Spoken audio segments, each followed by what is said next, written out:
Hi, it's Alex here, and today I'm going to be breaking down my track Searching for the Emerald, which I released on Bandcamp yesterday for the first Bandcamp Friday of 2022. Let's give it a listen.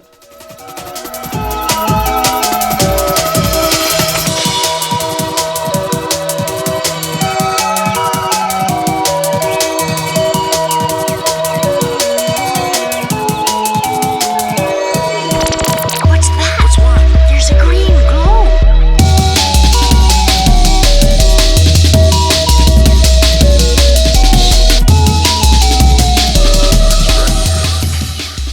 Okay, so here I am in the very first session I had for Searching for the Emerald, which was recorded on the 9th of December 2020, and it would have been done in the same way that I do all of my jams on stream. I would have had some clips together and had some ideas and then just kind of jammed out something, and it would have been all over the place and a big mess, but there would have been something that I heard back afterwards. Whenever I do any jam, I save it, I export it, it goes in a Trello board, and I listen back to it again after 7 days and decide if I want to work on it some more.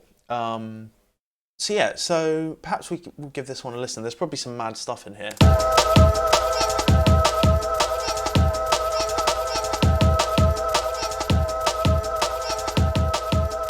So I think that pads down, that stayed in there.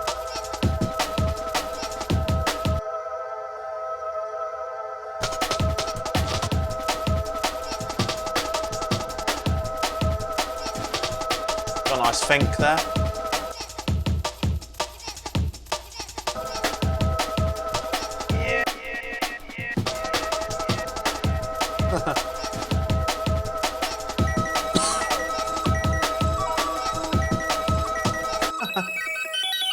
I remember this. It sounds like shred guitar or something.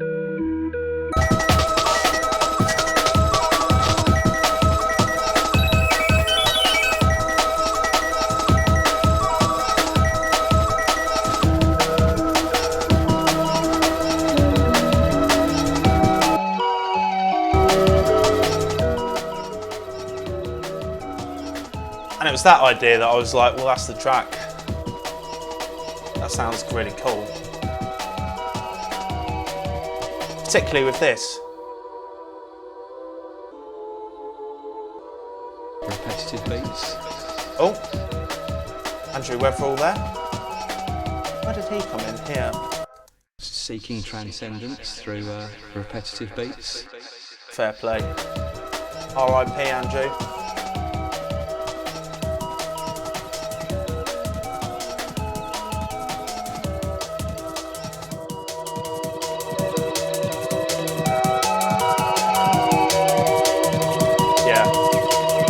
And that's where I thought, well, that sounds pretty sick. I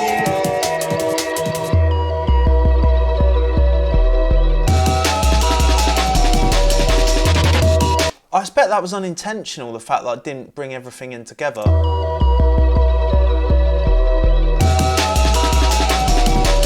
And there we go, a happy accident, actually, out in the wild. That is how they happen sometimes, and so I had this Amen. Just bought this Amen in there.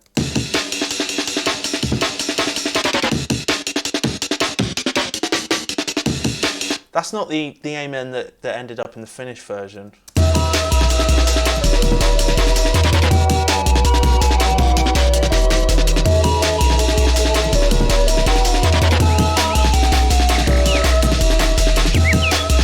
Bird sounds.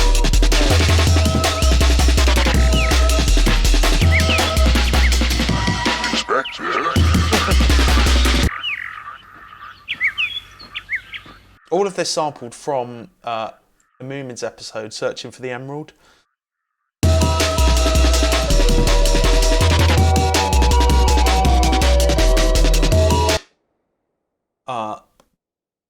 Bass is just the standard 808 from Jungle Warfare 2. It's fine to use the same samples over and over again. One of my soul pride racks I would have chopped. again, I'll package all this stuff up and chuck it on Patreon and chuck in a few free packs in the description. That's the think again. Got this. This was sampled from a Busy Bee video. That is Busy Bee, the man himself, on one of his own videos, probably. He's got an intro where he's like, yes, yes, Massive and Crew. I was like, well, that would be a good sample. So that's the same as the main theme, just sped up. And I've done a cool little thing here where I did like a, you know, what I suspect they would have done on trackers when they didn't have effects, where they just delayed the sample by making it happen a little bit later in time. Let's give it a listen, shall we? Oops.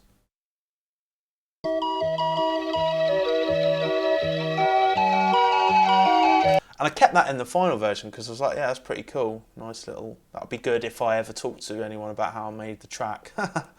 Probably got some sends going on, just the normal sends I have on everything, and just the things going to the delays or the reverb.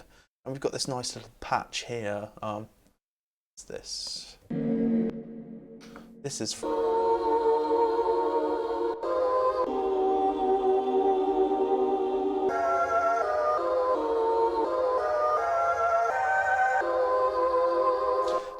taken from a Moomins episode. Yep, Hobgoblin brings the plants back to life. So whenever I sample anything from YouTube, I always just try and save it with something that, in the future, if I was looking through all my sounds and was like, I don't know what any of these are, what would kind of make me go, oh, that sounds interesting?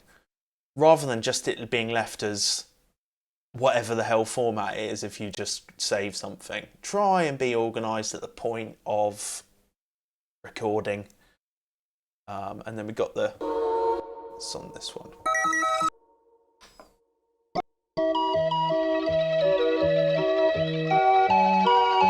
So that's just the whole sample, you know.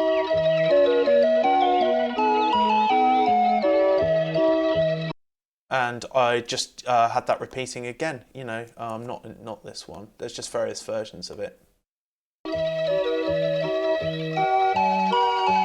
Didn't adjust the timing or the warping or anything, just kind of made the tempo sit around it. I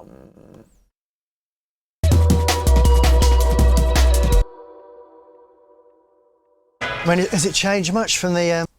Yeah, that's the Andrew Weatherall sample, again from YouTube. Good morning, Snufkin. Good morning. I've got lunch for both of us. It's so nice to have a mother. Yes. Oh, so I pitched it down a bit. Yeah, I did. -1.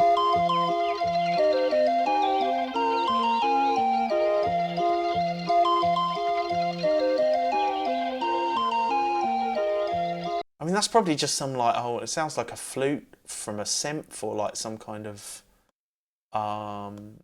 keyboard, a Casio keyboard or something like that. Some breaks again that I would have just chopped, probably from Jungle Warfare originally. And this Amen, which I'm pretty sure I got rid of eventually. With some processing.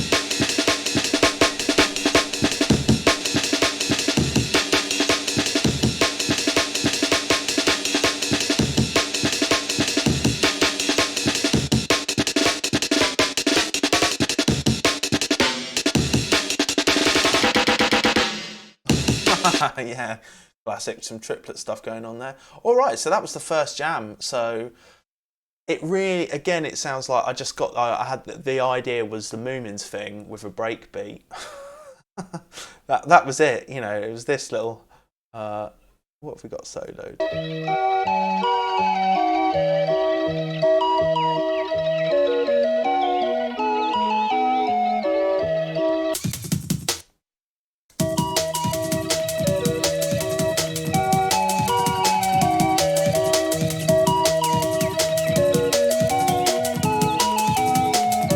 Probably played that in.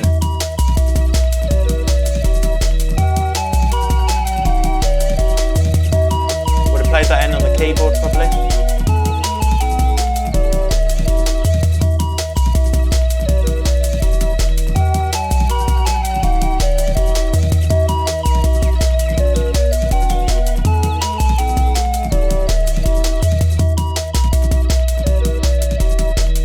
Yeah, Yeah, so it was really that was the idea, and sometimes it's just listening back and zoning in on the thing that works, and because the track maybe have loads of other stuff that does not need to be in there, and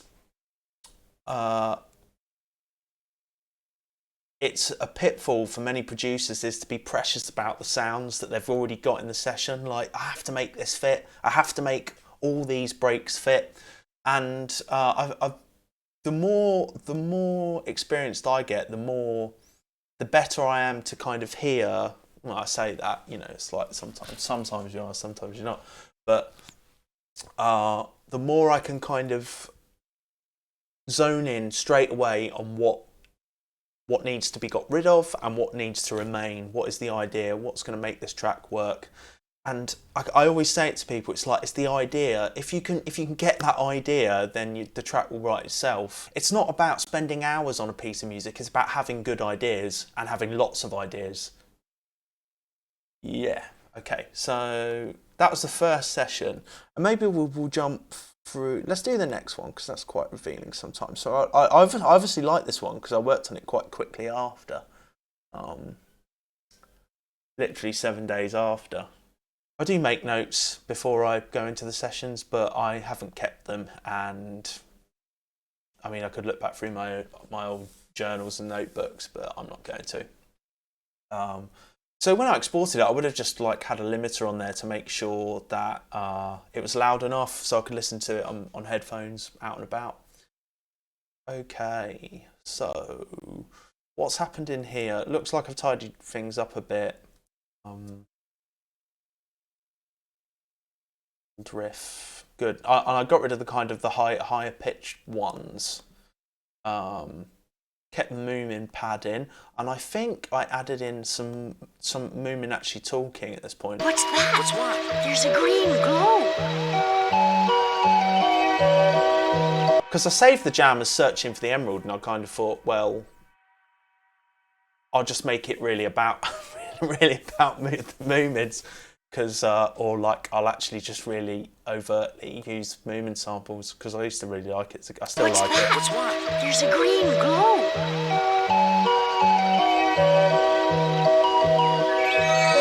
So all that sparkly stuff is just from that sound itself. What's that? What's what? There's a green glow.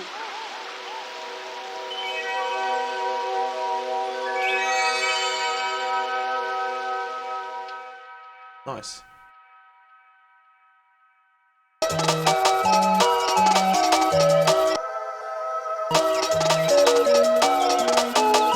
think I might get rid of that.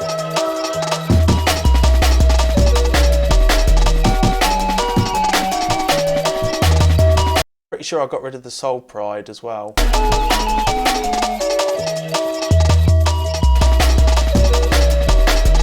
definitely got tighter with the brakes.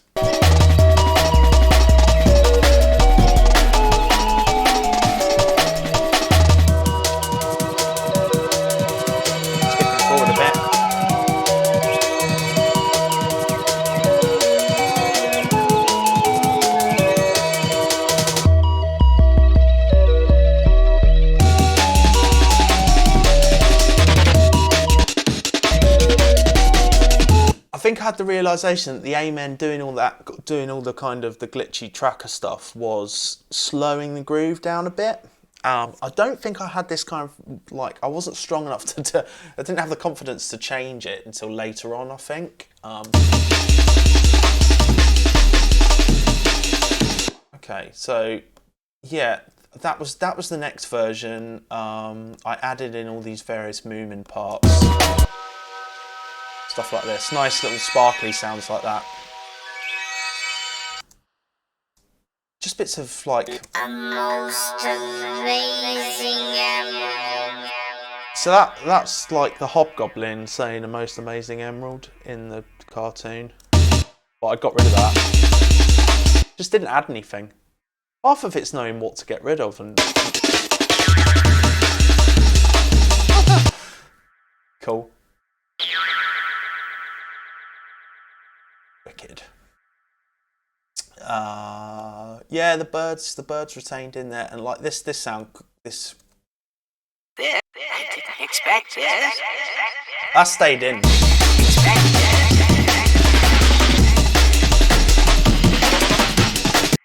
What's that? What's what? There's a green glow. Yep, stays in there. More sparkly stuff. I think that's just like reversed or something. Yeah. Yeah. Alright, and I probably added some variation to the 808.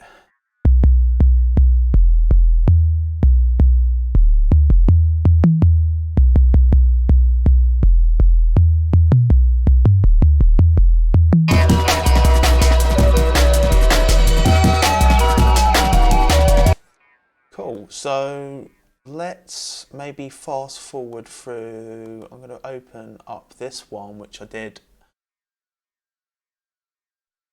Looks like I was quite into this track probably. I would say that because all the sessions are quite close together at the beginning, and then I find I get to the end, I take it so far, and I've maybe done a rough mix of it and stuff, and I've taken it in the car.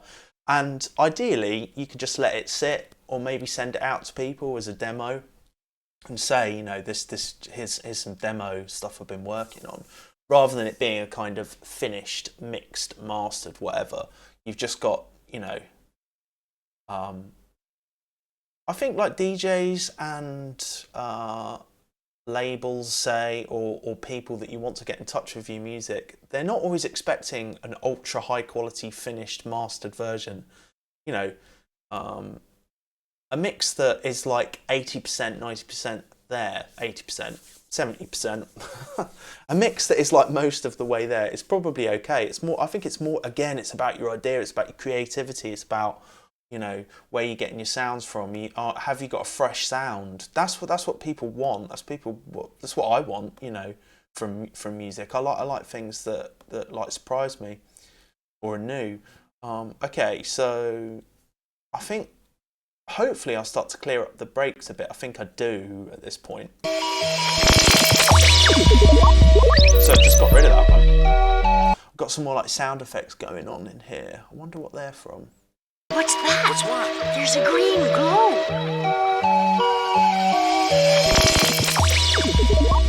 Yeah, these are ones that I made. I would have made these.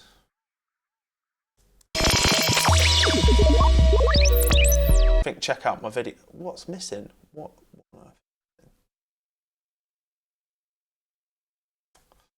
annoying thing with Ableton sometimes.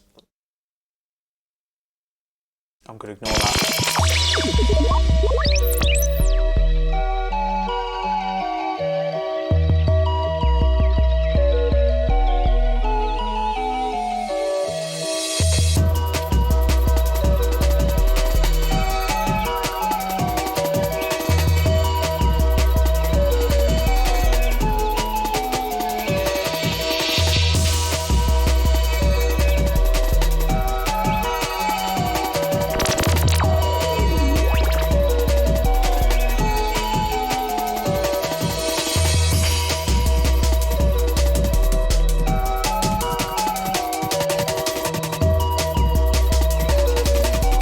Got lots of these reverse cymbals in there now. Again, I would have made these myself.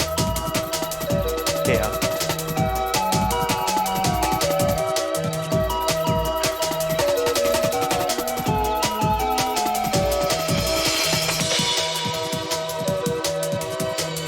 I'm building it up, classic arrangement thing of building it up and then taking it down again before you drop it.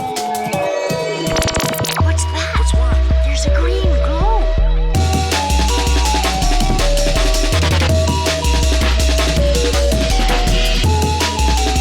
So this sounds like I added my new Amen in, which, no, I didn't. No, still not here. Got these divas in here now, though.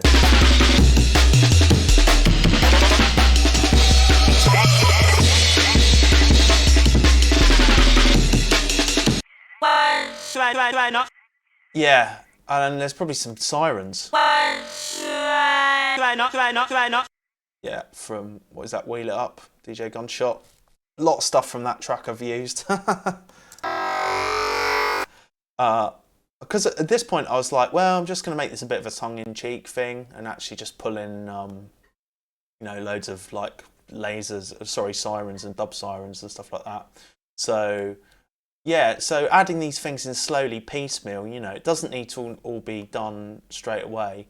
Okay, let's see the penultimate one. Okay, so this was the penultimate version of the tune. So yeah, I actually, this is where I've changed the amen and added the new one in. I think the original was just slowing down the groove a bit too much.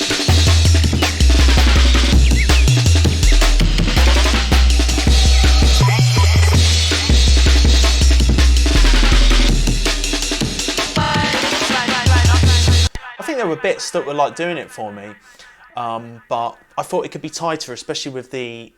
I was listening to a lot of Luke Vibert and Kid Lib and stuff like that, and the 808s and the breaks are really tight together. Like one musical phrase, and it's a really potent trick in jungle. Line up your 808s with your kicks and your breaks. So yeah, I decided I'm gonna give it another go, and as you can see, I've gone to town quite a lot with the chops here.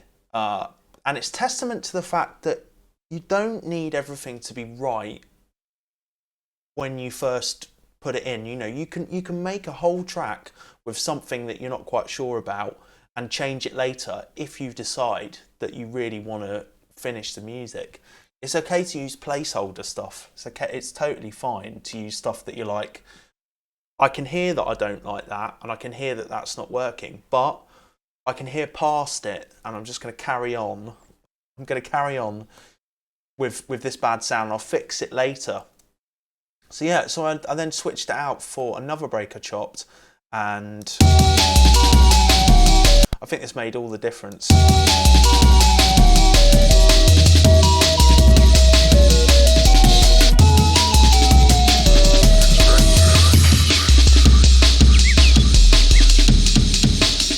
Stuff like that.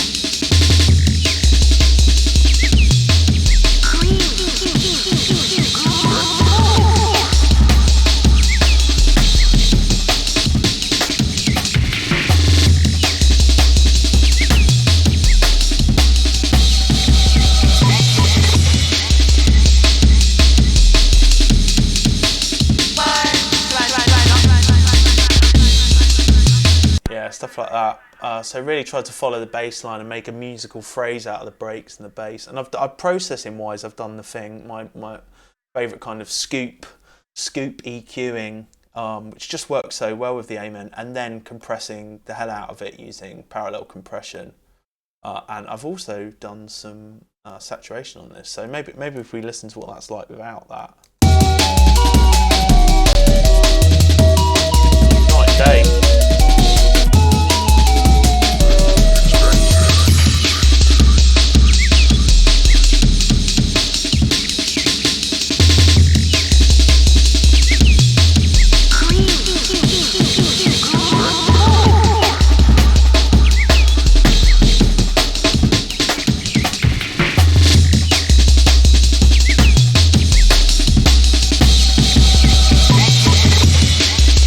Something called parallel compression here, where you just really slam it really hard.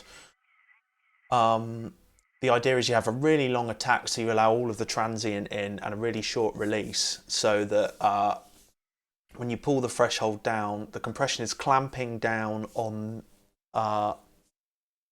after the transient has been let through. So when you turn up the makeup gain to compensate for the gain reduction you've employed by pulling down the threshold, that you're going to bring up the sustain of the sound. As you can hear the cymbal.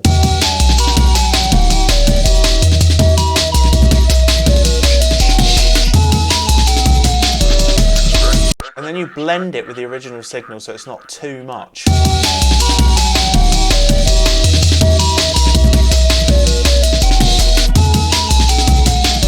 I've done it twice, why not? Well, I do it once, we can do it twice. And then a saturation.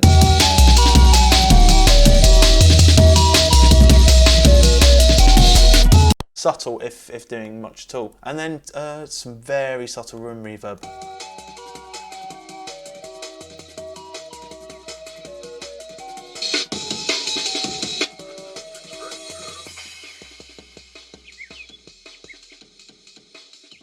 Even the bass is going through that.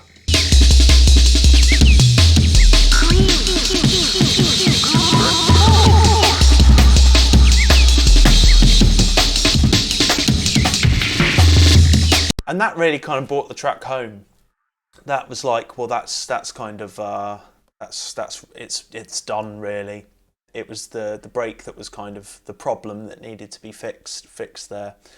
And again, listening to it outside of the session, being quite clear on what the problem is with the track. The problem was that the amen that was in there was not following the kind of flow of the rest of the music and was slowing the groove down.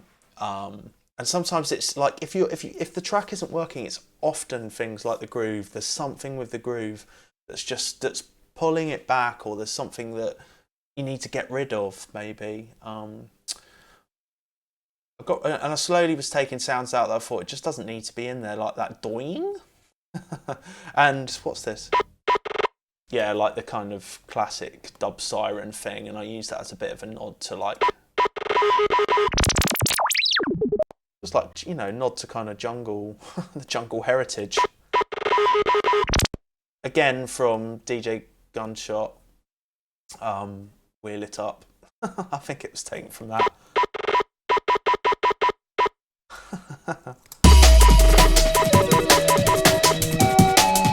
So you got the nice contrast of the kind of Moomin fairy tale childlike melody and the kind of rough coarse textures and vibe of like jungle and breakbeat, and it's something I think Luke Vibert does really well, and like I don't hear enough of his jungle out and about as I'd like, because it's really wicked, like his Amen Andrews stuff. And that was definitely an influence on me in recent years. Like his latest Amen Andrews releases, they're excellent. And he does that really well, that kind of like tongue-in-cheek referencing of famous samples. And it can be really effective in drops and stuff like that, just to like, and people still do that all the time in drum and bass with like the I sound, you know, or bits of break beats like the James Brown bits in the fink breaks. You know, they're just known. They're ubiquitous for the genre. Okay, so yeah, I'm gonna pack up some of this and gonna put it on Patreon. Yeah, if you've enjoyed this and you found it insightful, please consider subscribing, like, comment. All of the links to my music, including this track, and all my other releases are in the description, as well as my Patreon, where if you pledge a monthly support, you get access to the private feed with some extra content, including stuff like this, samples from stuff like this. So yeah, thanks very much for watching, and I'll see you around. Cheers.